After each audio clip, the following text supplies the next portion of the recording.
you know, well, YouTube news, which is something that I never do.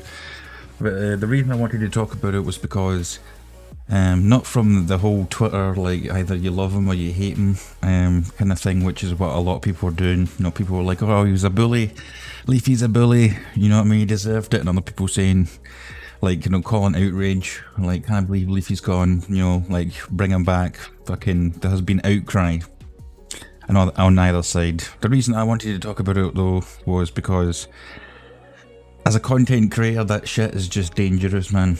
That is some scary stuff. Like, if I could think of like an analogy, it'd be like, imagine like years ago, like you wanted to build a company, like a real company on somebody else's land, and at first the guy who owned the land was like, yeah man, go for it, do whatever the fuck you want, like I don't give a shit. But then other companies started to want to use the land as well, and then the guy realised, hold on, we can really build something here, and then tries to clean it up. So like years have passed, and then like one day you wake up in the morning, you're driving to work as usual, you know, you park up, and then you look over where the building used to be, and it's gone. The building's just gone. You spent years building the company, and it's disappeared without a trace. The guy didn't come up and go, look mate, you're doing some dodgy shit, or like giving you a slap on the wrist. He just woke up one day and brought in the fucking wrecking ball and thought, nah, this guy's out of here. And the reason this here basically is, for any content creators, that's the thing that surprised me, is people were talking about how if they liked him or didn't like him. Now, not that's the point of my video, but I mean, I never really liked his content. I'm pretty sure he was the guy that got all his subs to write hiss everywhere and his comments, which some people liked, but a lot of people, including myself, just found it really obnoxious. That's neither here nor there, but the fact he didn't get like a strike or a warning or whatever, like he went to bed that night like cool, making videos as usual, whatever, and then woke up the next day and it was gone. Like, I've done like 1,500 videos or something, spent hours of time putting like content up, especially at the start when I had crappy internet and like a little laptop, and it would take like 3 hours to upload like a 20-minute video, you know. Just one day to wake up and that's gone. It's gone. You can't do anything about it.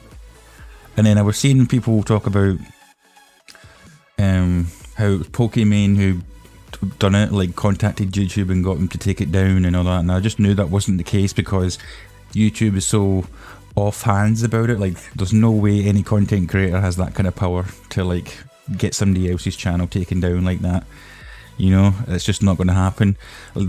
One example I can think of was recently was that Sargon, who actually made a video kind of critiquing somebody else's content, making a video about the points I agree with, I disagree with, and then he had to go to court, you know, like proper lawyers, real life shit, had to spend a real amount of money, go to court because he was getting sued, and then he had to do a counter suit, so he could get all the money back for his legal fees, which he won both, by the way, because the person that he was against was a nut job. But that's how I know, like, shit like this, YouTube doesn't get invested or involved, because as soon as, if they did, it would just open the floodgates. Everybody would be at it.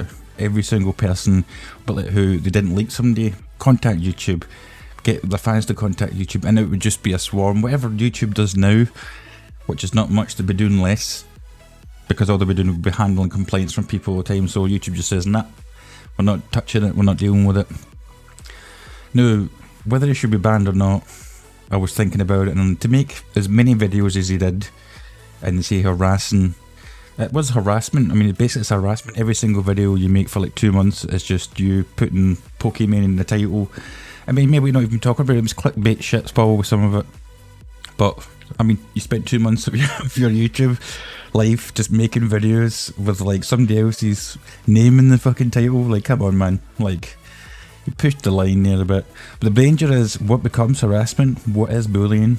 Like, if I take a video and I make about from somebody else's content, and like I did what Sargon did, and like critique it or disagree or agree with it, like, am I going to get taken to court? That shit is crazy. That's crazy. People can't just take some criticism. People were like, you're wrong, I hate you, I'm going to shut your life down, your career's over. It blows my mind, you know. And the guy Sargon did it right. He just kept his mouth shut, went through the actual legal process, whereas the other person just went on Twitter and tried to do a tirade of, I'm going to shut your life down, you know, to just make you pay for it. But I'm really surprised that not more content creators are worried about what this means. Like if I make a snide comment about a YouTuber or something, is that me bullying that person? As soon as they catch wind of it, like, oh, this person said something bad about me, what's the extent? And YouTube has done that for a long time, has made really unclear rules. Now what is allowed and what isn't allowed. And it's just getting worse. There has to be a set, like a set amount of like rules or like bullet points so people know what to avoid or what to stay away from. And you know, can you critique or show a different point of view about a specific topic or that person, the way they go about things, without worrying that somebody could just go harassment, you know, draw down the line and then boom, you wake up the next day and your channel's gone.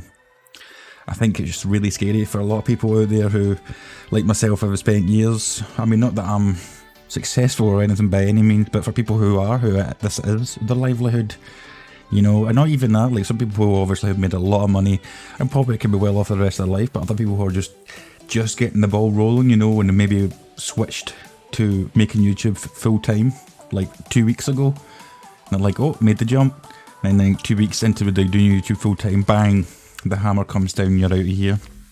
You're like, fuck, just quit my job, done YouTube full time, 2 weeks later I'm out. So that's all I wanted to say, like about the actual ban itself and how dangerous it can be, and it's going to be if this is like a precedent. Not that, because I think it was, what was his name, was it H3 or whatever, he got banned for harassment or whatever, never got his shit back. As I say, I stay away from all this drama stuff. I'll let somebody else handle that. But I only wanted to do this because of what it could potentially mean for all content creators out there. But that's it, short and sweet. Tell me what you think, and I'll see you all next time.